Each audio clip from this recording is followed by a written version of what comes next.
এই মহিলা অনেক দামি মহিলা, মুসা আলাইহিস সালামের পালক মা। সুবহানাল্লাহ পড়েন। নিজের সন্তান ছিল না, সাইয়েদনা মুসা আলাইহিস সালামকে মায়ের মতো লালন পালন করেছেন।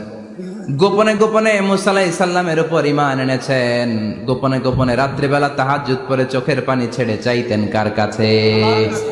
ফেরাউনের বউ আর ফেরাউনের ফিনান্স মিনিস্টার, অর্থমন্ত্রীর বউ, দুইজন লুকিয়ে কালিমা পড়ে মুসলমান। ফেরাউন কিছু জানে না। সুবহানাল্লাহ। কি আল্লাহর খেলা! ফেরাউন লক্ষ লক্ষ বনি ইসরাইলের ছোট্ট বাচ্চাকে জবাই করেছে একটা বাচ্চাকে ঠেকানোর জন্য। নাম কি? মুসা। আর ফেরাউনের ঘরে আল্লাহ মুসাকে বড় করলেন। কোন সুবহানাল্লাহ! লুকিয়ে লুকিয়ে ঈমান আনলো। ফেরাউনের বউ আসিয়া, অর্থমন্ত্রীর বউ, দুইজন মিলে ফেরাউনের কাছে ঘটনা পৌঁছে গেল, খবর পৌঁছে গেল। ফেরাউন ডেকে পাঠালো। দুধের বাচ্চাকে নিয়ে ফেরাউনের অর্থমন্ত্রীর বউ হাজির। কুখ্যাত সন্ত্রাসী ফেরাউনের নিজের বউ আসিয়াও হাজির।